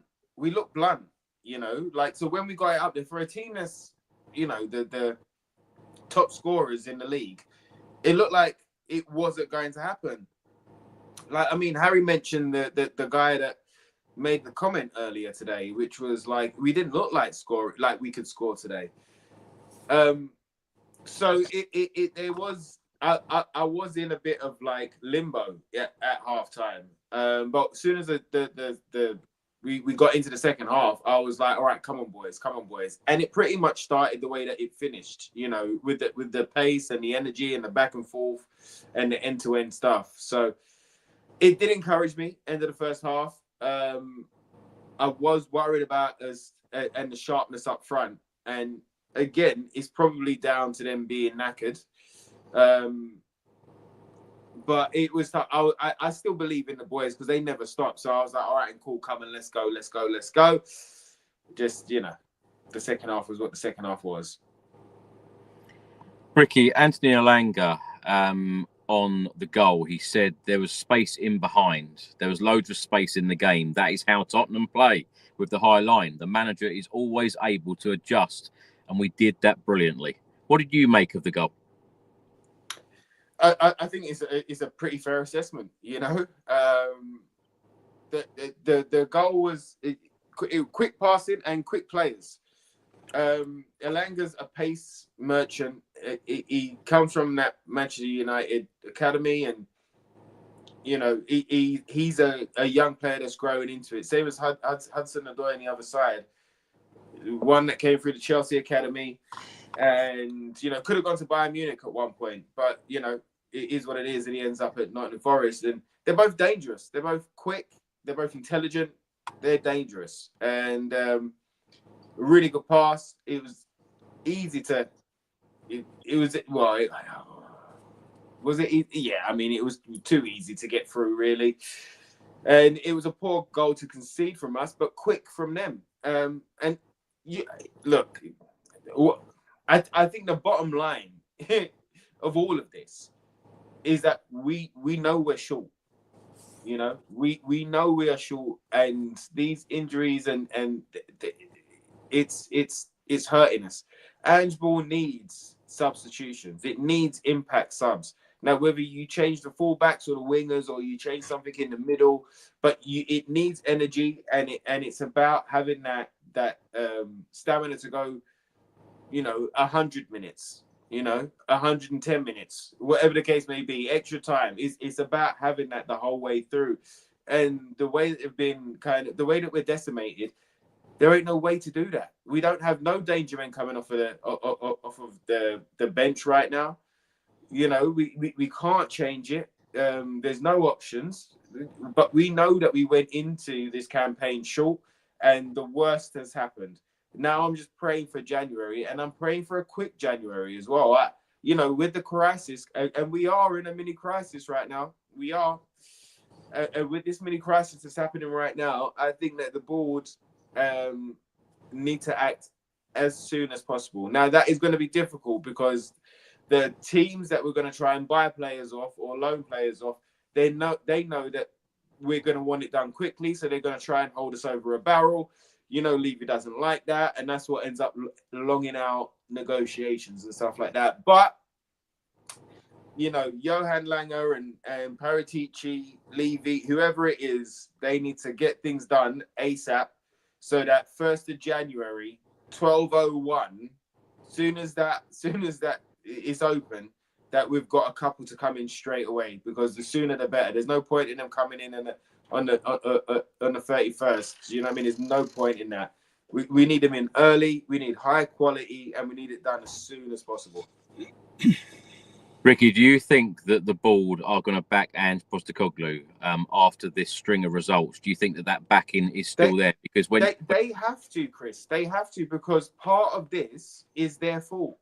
But the criticism, part of this is their fault. There is so, if you read all of the comments in this stream at the moment, there is so much criticism for Ange Postecoglou. Okay, and that's fair. You know, these Tottenham fans that are out there that feel that it's all down to Ange and da-da-da-da-da, that's fair. Do you know why? Because you love your club and you read it and you feel it and you see and feel the pain the same way as I do and the same way everybody on this podcast does. So I'm not going to sit here and tell you that you're wrong. You have great points. Yes, you know, and I understand your frustration and I understand where you're coming from, because my dad feels exactly the same way. Do you know what I mean? I've spoken to friends that feel the same way, you know. I see the kind of the misfortune that we continue to get. You know, if if a black cat or if somebody's going to walk under a ladder, it's going to be us lot. Do you know what I mean? It's like, it's just going to happen. And this is where I go back to the summer and go, we came into this campaign short. So now the board have to act come January, because part of this is their fault. The boss said a couple of weeks ago or a week ago, because there's been so many bloody well press conferences, it blows into one. But he said he had a pot of money that he had to chop up. Now, part of him felt that getting a player of Gray's quality in now was more beneficial for the long run. And therefore, yes, he could have got an experienced player in for that same money. That would have helped us out for this season. But he felt that this would be better for us. We don't want to miss out on a talent like Gray. Okay, cool. So he's had a budget and he's had to chop it up and do the most make the best decisions that he can with what he's got. My thing is that why wasn't that budget increased? Why wasn't there more in that pot? Do you know what I mean? Why didn't we go out there to fill the gaps that we had from last season, from the end of last season? We went into this campaign with gaps. So now, come January, it is on the board as well for the budget or for the breakdown or for whatever that left us going into this campaign short to now put their money, put their hand in their pocket and try and make things a bit better. Try and make things right. They're not going to make it right until the summer. I know that. But they've got to try and make things a lot better right now, bro. Like, you know, if they can get in a couple of loans, if they can make some signings, do it early. But they have to, bro, because we're back in this new project. Yeah. And like you said, if they're backing the manager, which they have done, like, you know, from reports that have come out, they have to now because we are in trouble. We're in trouble and we need help. So they have to. Josh, let's come to you. On 52 minutes, Nottingham Forest had a couple of chances, Forster saved. They then eventually hit the bar. 5 minutes later, following a corner, Sarr hit a shot towards goal. It was blocked. And then Brennan Johnson had a great opportunity. Goalkeeper saved it. A mad 5 minutes. It could have either gone 2-0 or 1-1. What did you make of that? It's Tottenham in a nutshell. It was everything we've come to expect from Ange Postecoglou's Spurs. The thing that everyone keeps saying to me that doesn't support Spurs is it's like watching the NBA watching Spurs. It's like basketball. It really is end-to-end stuff. And those are the fine margins, unfortunately, at the minute. And when we're not creating an awful lot, those are the chances that need to be taken. And look, full credit to Matt Sells, because I think Sells is a pretty good goalkeeper. He did very well and absolutely the best he could have done in that situation. Thought it was a lovely touch by Johnson. But at that point, you just think anywhere to the side of the keeper and it's in. It wasn't to be. And you know, those are the moments, unfortunately, where, you know, they do change the game. And you know, that's the old saying, isn't it? The game is about fine margins, and it really is in that situation, because if Spurs equalise there, and we know Spurs love to score really, really soon after the half-time break. I mean, how many times have we seen Tottenham score between that 45th and sort of 55th minute? You know, it's a totally different game, and maybe we come out of it and the players get that boost that they need. The away end is up and all we're hearing is the away end singing, and suddenly Spurs go and win the game 2-1. It really is. It can be as simple as that at times, but it wasn't to be. And, you know, I think that was probably our best chance of the entire game. That unfortunately, Sells came out on top. And then, you know, it was another moment for Spurs where the defending was very, very shoddy. And, you know, we got lucky as well. So, it really, I mean, that kind of 5 minutes sums up what it's like supporting this team at the minute. I've just seen as well, I think it's full time now, Wolves 2, Man United 0. Yeah. So that's 5 goals, none conceded under Vitor Pereira. Yeah. New manager bounce is the obvious phrase that comes to mind, but this is a side that have been rock bottom of the league, suddenly scoring goals and rock solid at the back, not conceding any so far.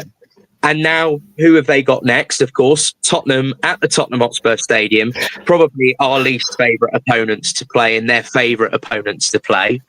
Let's see how that one goes. But Wolves is certainly not going to be an easy game, and I certainly would expect it to be, you know. And this is it. This is also what we're all saying the same thing, really, which is, you know what Wolves is going to turn up. They're going to make life very difficult. They're going to park men behind the ball. They're going to be hard to break down. What game plan has Ange Postecoglou got to get around that, if any? If he can do anything about it? What can Spurs do to avoid a situation where it's like the Forest Palace games and Bournemouth games? So it's going to be very, very tough. But yeah, I mean, that 5 minutes today, you know, in many ways, I feel like we're more suited to a game being like that than when you can't break a team down. So yeah, I think in a weird way, let's hope for more basketball and less parking of buses against Wolves. And if it finishes 5-4 to Spurs or 10-9, it could be anything with Spurs. So be it, as long as we get a win. Harry, let's come to you. On 61 minutes, Fraser Forster was forced into a good save. 2 minutes later, Forest had a corner headed just over the bar. And then a minute later, Ange made a double sub. Bergvall and Maddison coming on for Sarr and Bentancur. Of course, Bentancur was back today after a 7-match suspension. What did you make of him? Yeah, I think it's not a lot to judge him off, to be honest, Chris, but I thought he was okay. I thought when he was on the ball, he looked okay, and you know, he dictates. I'm just generally happy to have him back, because I think, for me, he's our best midfielder in terms of ceiling and ability. I look at him and go, yeah, that's a special player. I do see maybe something that not many others see. I really like him personally.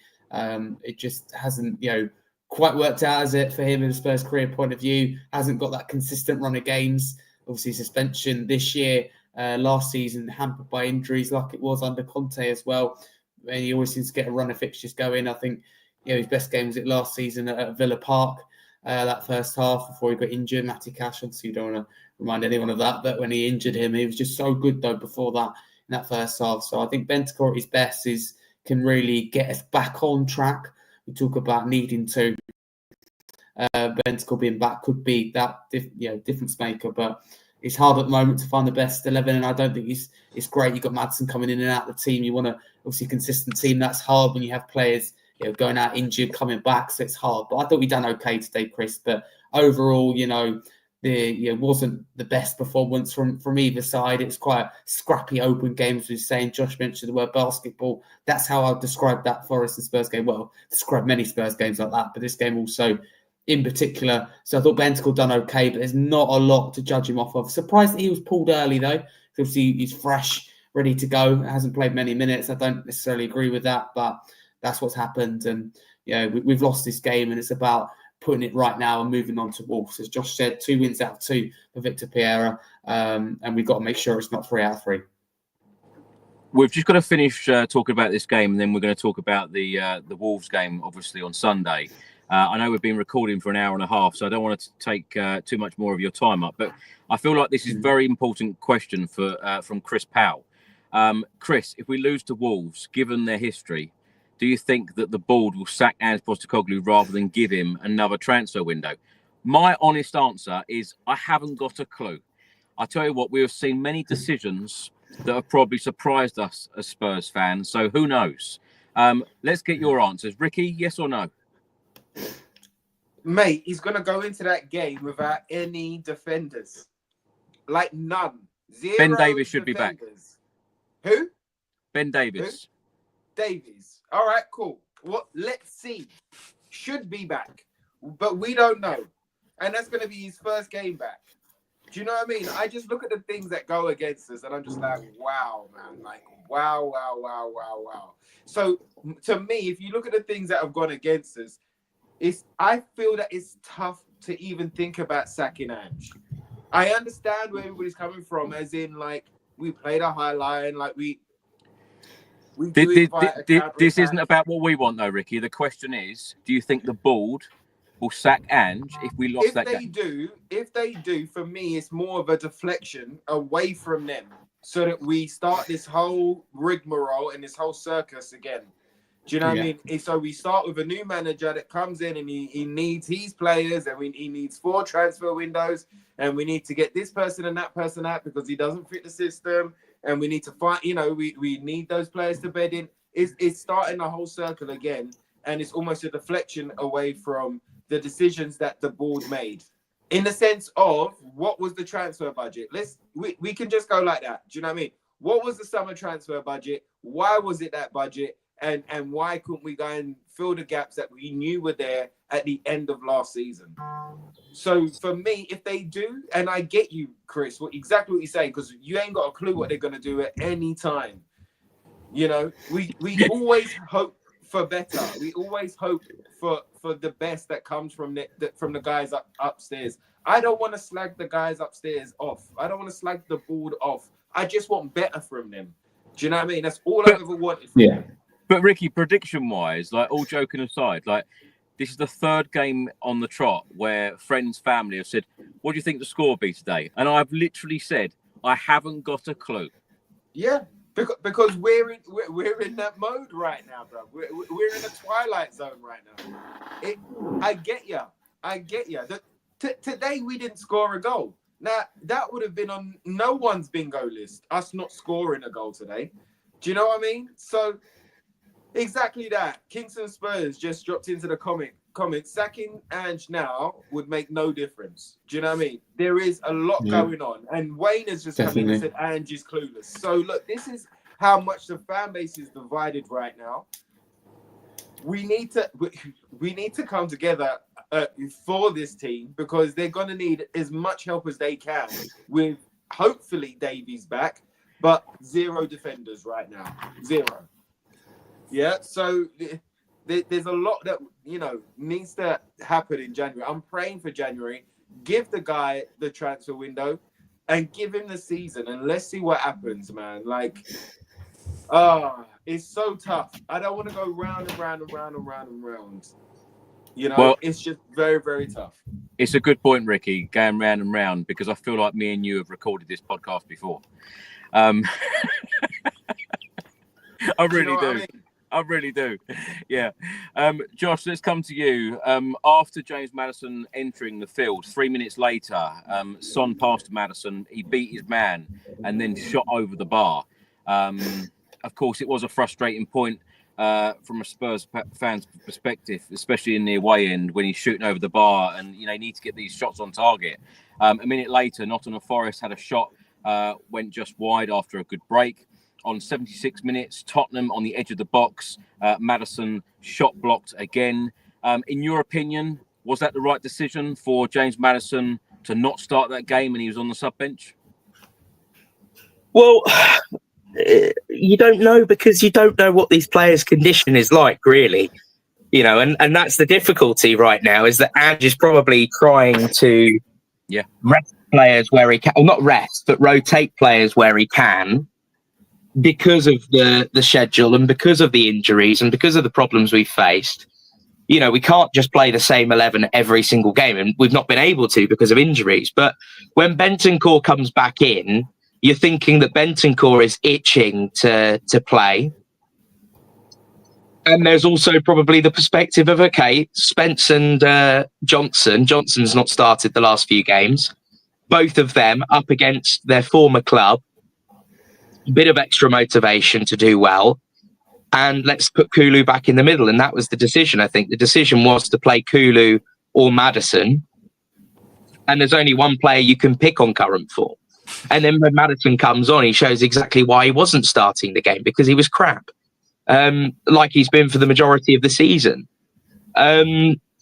So yeah, I mean that's kind of where I'm at with that. And on the point that you made in terms of the question that was asked in terms of the window, this was a point that I raised earlier, which is that the board is probably going to be thinking, do they want to back a manager if they're thinking about sacking him in any way, shape or form? And, I'm kind of with Ricky in terms of, I would like to see him backed and I would like to see him given till the end of the season. But unfortunately, there is a point where you do have to ask yourself, and there will be a point where this perspective, right? And this is the thing that always gets said.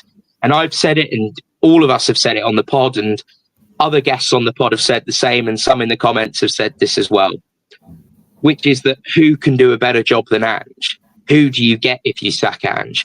But there will come a point where if these results carry on the way they've been going, and this is not just this season, this is in 2024 generally, where there will be managers that could do a better job than Ange, that can get more points on the board. That's the reality, is there will come a point where if these results continue, even when we do get players back, and that's the big thing, is once the players do come back and we hopefully do have a fully fit squad, will we see it like night and day and the team completely changes their fortunes? If they don't, then it will reach a point where you do have no choice but to sack the manager, because the results just aren't good enough for a long enough period of time. So, look, I think it will probably be safe after Wolves. I'd be shocked if we sack him just before the window. I'd imagine, and you'll be able to tell us, Chris, because you saw Johan Lange today outside of the City ground. And I would love to have been a fly on the wall or a fly on one of the cars in that car park to see your conversation with him. But you would imagine that they have already identified players and discussed and prepared ahead of time. And you'd like to think they've already discussed the summer transfer window and what to do there as well. So I would be shocked if he gets sacked, even if we do lose against Wolves. But you do think, I wouldn't be surprised if the board, again, I'll use the word that you used, Ricky, which I think is spot on, is deflection. The board will look for any excuse, and they've shown already in the past. The history tells you that they will look for any excuse to deflect responsibility from them, because what happens is there'll be another protest outside of the ground before the Wolves game, and there will continue to be protests. And eventually, if the results don't turn around, the board will do what they always do, pull the plug, sack the manager. And the second the new manager comes in, what happens is the Levy out movement stops, because everyone stops what they're doing to back the new manager and just get behind the new project again, until in 18 months' time, we're in the exact same position. Levy out protests start again. Someone else takes the mantle and becomes the face of the protest, or someone else organises them. You get the same 200 people max turn up, the same noise from the away fans, and then, it's rinse and repeat. And that's why, at this point, hopefully he does get the backing he needs and he does get the full season, because at least that way we can say, well, we gave the manager the players he wanted and we gave the manager proper backing, and it's still not worked out, or it has worked out. But just backing the manager is not spending money. It's getting first choice instead of third and fourth choice players.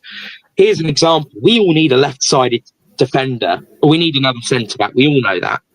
Murillo was absolutely brilliant for Forest today, as he's been all season. He's been arguably, I think there's a case to say that he's been one of, if not the best centre-back in the Premier League this season on form. Would Spurs go out and say, right, we're going to go and get the best possible defender on the market?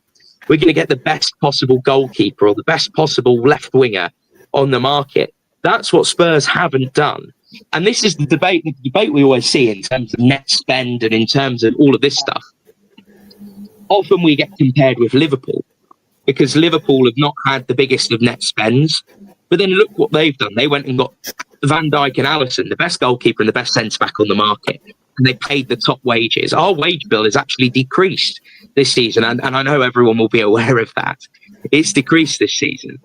Are Spurs going to break the wage bill? Are Spurs going to go and say, do you know what? We're going to go and get the best possible striker on the market. We're going to go and get the best centre-back on the market. That's what we need to start doing if we want to be serious and we want to turn things around.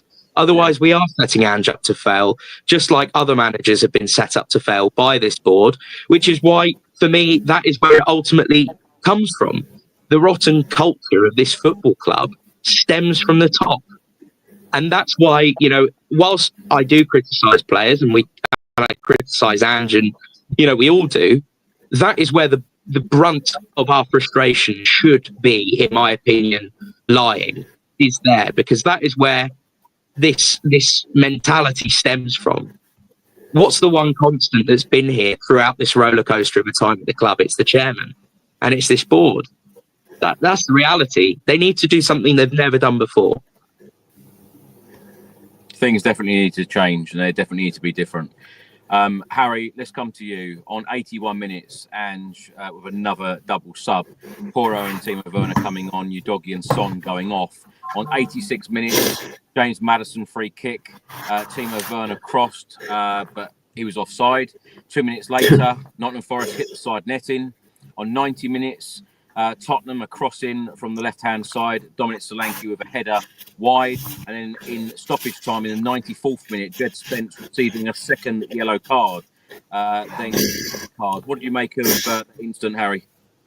Yeah, it's idiotic in terms of Spence's point of view. It's a shame. I think he's done well recently, and he's come into the side. I think he's proven that he should have got that opportunity earlier. I think we talk about players being out and injured, and this is absolutely true. But that's one thing. Maybe there isn't many things. I completely agree with Ricky in particular on this one. There's not many things Ange can do right now, or anyone could do better. But one thing maybe earlier in the season is give Spence that opportunity, because he's done really well, and I think it's done better than Udogie. And I think long term, maybe even on that left side, is a better option defensively. I just look at Udogie today, and I know he's just come back, but there's just no awareness defensively. He's lost that going forward. I think that's one thing. The drop off of our fullbacks, even when they have been fit, is for me a main reason why we struggle from. Not main reason, but a reason we struggled from last season to this season. But yeah, but it's not just the second yellow card, Chris. I get that. You're frustrated. You want to get back in the game. You're second late to the tackle. I get all of that. But it's the first one, where you just, I've spoken about it already, where you kick the ball away, you throw the ball away, whatever. It's just totally unnecessary. I don't get why you do it. You're going to get booked for it. So that's just really frustrating. But yeah, we never looked like scoring, and that just kind of summed our day up. And we knew it was over from that. Forest got a corner. We knew it wasn't going to go into the box. So yeah, frustrating because Forest didn't have to work too hard for it. They weren't at their best. And it's just the fact we had all this possession, didn't do enough with it. I think, Spence lashed out in the end for that second yellow card. First yellow card was silly, as we know. So yeah, proper frustrating, Chris, and summed up, the cherry on top for a frustrating afternoon, cherry on top for Forest, that's for sure. Yeah, when Jed Spence was actually walking off the field, the home fans were singing, "You used to play for a big club." Ricky, lastly, last question for you all. Of course, we face Wolves on Sunday. Another quick turnaround. It'd be interesting to see the injury news ahead of that game from Ange Postecoglou in his pre-match press conference on Friday. Whether they know any more information about Radu Dragushin. But as I mentioned earlier, Ben Davies is expected to be back for the Wolves game on Sunday. As Josh rightly said, they've just beaten Manchester United 2-0. The manager has taken over. 2 wins out of 2, 5 goals scored, 0 conceded. I've got to say, actually, Wolves were the team that impressed me the most personally last season when we played them. Of course, they've changed their manager now, Gary O'Neill. I thought done a terrific job against us, both home and away, beating us both home and away last year. What do you expect, Ricky, for this game against Wolves on Sunday? Of course, it's at the Tottenham Hotspur Stadium. We've seen and we've witnessed some quiet times at home, but of course we've seen a lot of goals both for us and against us. We've seen some crazy games at home this season. What do you expect on Sunday? What I expect first and foremost is us to, whichever 11 goes out there, to give it our all, to leave it out there on the field, and to never give up, and to always keep going to either score or go for that win. And because they've got that will of fight in them, that's the very least of what I expect, and that's what I think that we will get from this Tottenham side. They are hurting. There are some psychological hurtings as well as physical hurtings going on. The squad is hurting, but you know what?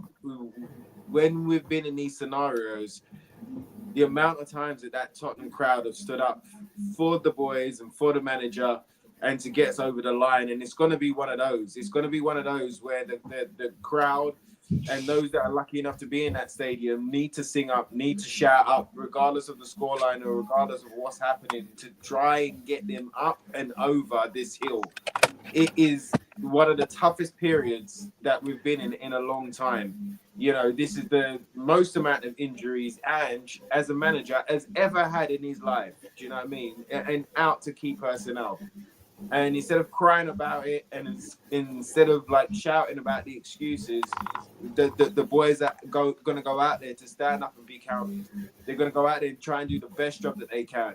You know, we're gonna have another makeshift defense. We're coming off the back of another tough loss after a lot of effort that has been put out there, and it's another disappointing result and feeling that these boys are gonna be coming away with. There's a lot we're asking for to shake off in a quick period of time and to go out there and make it happen. But we have to make it happen. You know, we have to make it happen. So it's going to take the crowd being behind the boys. It's going to need the crowd to pick them up when they're having dips, whether that's in energy or whether we're a goal behind. We're going to need the crowd to help us and be that 12th man against Wolves, because Wolves, for me, are in a false position. They've got a great squad. You know, I think they've got some really good players in good positions. And yes, they've had a tough time, but I think they've got players in there that can hurt us again.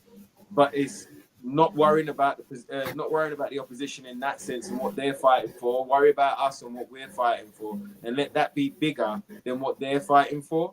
And we will come out victorious. Do you know what I mean? And we have to come out with that win. And just a quick thing as well, on the transfer window as well, it's not just backing the manager, but it's also bringing in quality to increase the belief within the squad as well.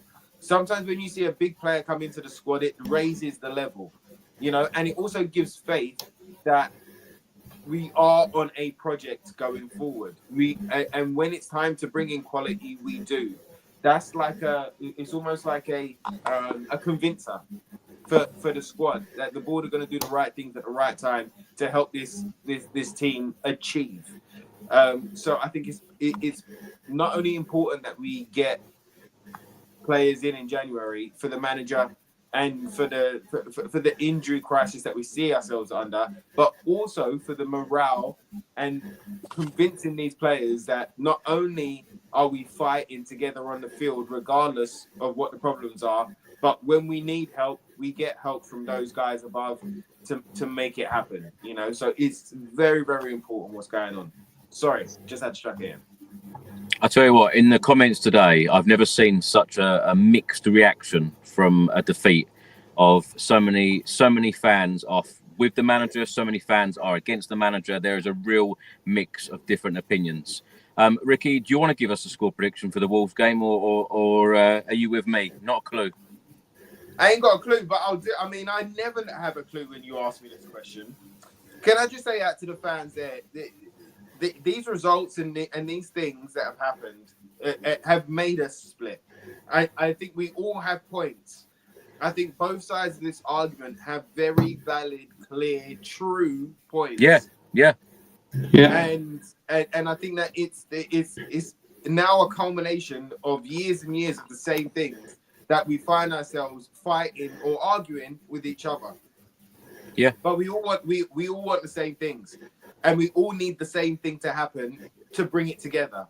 You know, which is what we've been stating on this podcast. Yes, you guys might be cussing me out for trying to find a positive or trying to look at it a different way.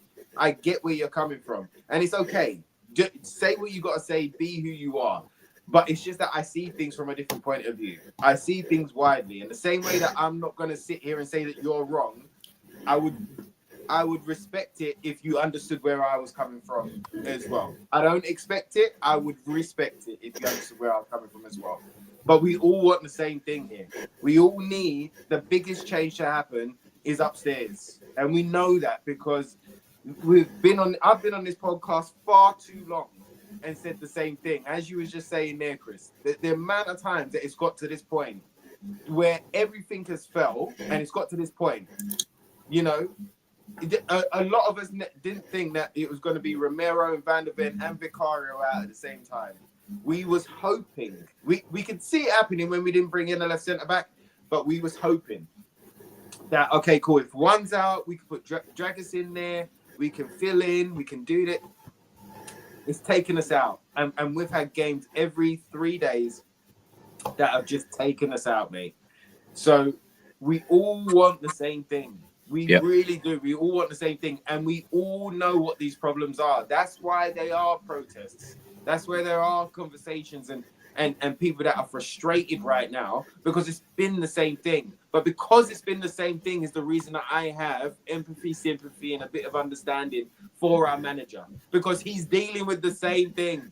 So it's time for this tide to change. It's time for this ship to turn around. It is time for a new approach from upstairs to help this team, because it's also because of some of the decisions that they've made, why this fan base is split, why it's all over the place, and why we're looking for blame all the damn time. Do you know what I mean?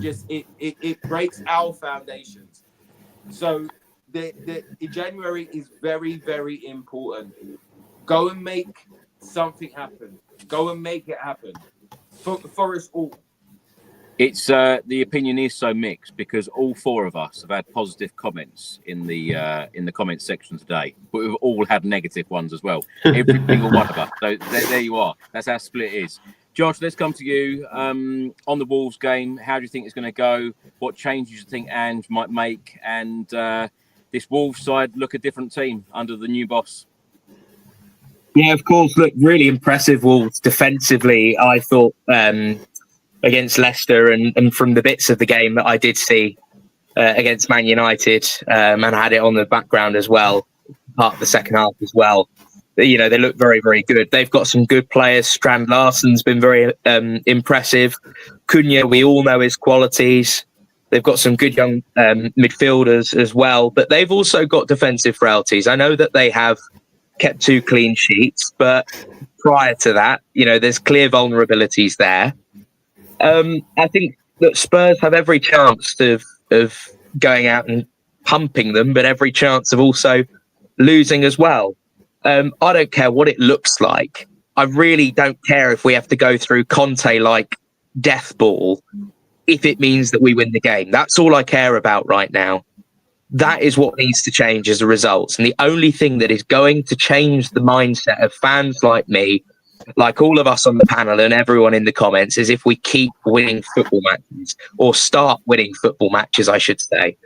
So, look, I do think that we will win the game.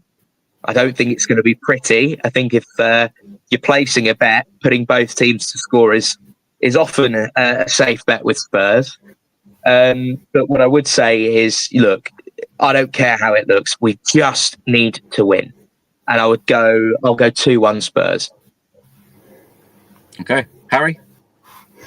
Yeah, it's hard to predict. I'm with you, Chris, on that one in terms of with Spurs at the moment. It's just, how do you call it? It's just, I'm exactly the same as you. There are half a dozen games I've been asked, like Nan, for example, do you think Spurs will win? I really don't know. I said, I don't know with Spurs anymore. I try to predict, I just never get it right. So it's hard to know. Obviously, Wolves' new manager bounce.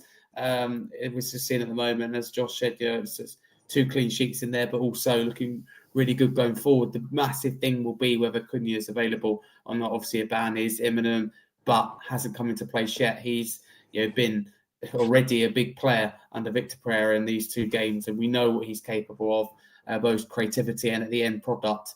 So I'll give you a score prediction. I think it'd be a draw. I think it'd be another frustrating home draw, like one of them against Fulham.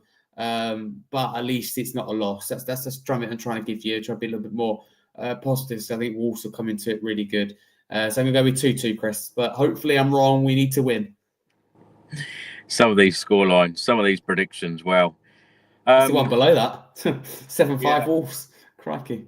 Harry, thank you so much for joining us, particularly on your birthday. I hope you've had a great day apart from the football, and I hope you have a great week. Where can people find you on social media, and tell everyone about your channel, what they can expect? Yeah, thank you very much, Chris, for having me, and thank you all to the panel. It's an honour to share the stage with them this evening. If you want to follow me, you can there at Harry Scarfe 22, a football content creator and YouTuber. I also have my own channel, Scarfe Spurs Talk. We have like a weekly Spurs podcast every Monday night, 7:45 p.m. on YouTube or on podcast platforms via audio. Also produce like England and national team content, Premier League content, Spurs women content. You name it. So yeah, it's good fun at the moment. I'm doing an additional podcast reacting to Forest, and previewing Wolves Saturday 11 a.m. while I'm off school. So feel free to check that out. But yeah, really appreciate you having me. It's great to be coming on more regularly. So thank you for having me. If you ever want to host this podcast when we've lost Harry, you're more than welcome. I'll happily do it. Therapy session. Cheers, Chris. Ricky, thank you so much for joining us, and Harry might host the next one. Listen, that's all right with me, man. Like, absolutely, that's all right with me. Harry, happy birthday, bro. This young man is 16 years old today, man. 16 years old. It was only like 3 years ago that I was 60. So happy birthday, Harry. Happy birthday, man. Thank you, Ricky. How many years did you say? Birthday with us, bro. Yeah, he said 3. Huh? What happened? Ricky, anyway, Ricky, so, that thing that you've got next to you, has it helped you get through today's podcast? It has. Look at me. I'm smiling, mate. I'm smiling. Look, medicine. But Harry, this is a bad thing. Drink responsibly, all right? Listen, okay, you're only 16. So also, I just wanted to send love out to your dad as well. Met your dad at the Football Content Awards. Seemed like a lovely guy as well, man. And love out to you, brother. I hope you got some fantastic presents, but more importantly, it was great to see you. Nah, it was great to see you at the Content Awards. And you, Chris. It was great to see you too, man. And guys out there, listen, keep enjoying life. Don't let Tottenham bring you down too much today. It's still the holiday period. It's still the Christmas period. Maybe have like a turkey and stuffing sandwich or something like that. Have a little drinky, chill yourself out, watch a nice movie. Stay in the Christmas vibes, stay in the positive vibes. We will rise again. There will be sunshine on the other side, but you guys know where you'll find me. You'll find me here with Chris after the next game probably, and you can find me on X at Ricky J Norwood, on Insta official Ricky Norwood, and you get to have updates of all of the stuff that I'm, work-wise filming and stuff like that. That's what you get on there. But always love to everyone around the world. Thank you for your love and support, and always an honor and a pleasure being on, gents. Come on, you Spurs. We will have brighter days. It's coming, mate. It's coming. And Josh, thank you so much for coming back. Where can people find you? Pleasure at JoshUTV on Twitter, and very often here on the Spurs Chat podcast as well. And in the WhatsApp group. Yeah, I think maybe, Chris, you need to stick to getting me on pre-game rather than after a game, because we always seem to lose when I come on afterwards. And I promise you, if you actually met me in person, those in the comments, I'm not quite as negative as I come across on here as a human being. I do actually smile sometimes. And happy birthday, Harry. Keep doing what you're doing, mate. I still, every time, just turned 16, has a successful channel in your own right. I didn't know my left from right at 16, let alone 15, when the channel's really kicked on this year. So big props to you doing what you're doing at such a young age. Absolutely. Yeah, very well said. Thank you so much. And keep up the great work, Harry. As I said, you are the future of YouTube. So keep it up. Thank you very much. This is probably the appropriate time of saying this, but yeah, we have just reached 141,000 subscribers, which is absolutely unreal. And we've also just reached 100 million views on the channel, which is absolutely insane. So hopefully I can grow even more on Sunday after a win against Wolves. Fingers crossed. This losing streak has got to come to an end sooner rather than later, and hopefully it's against Wolves on Sunday. Ricky, what do you want to say? How do they vote, Chris? Tell the guys how they can vote. How many millions and billions have we got watching? How they can vote, bro.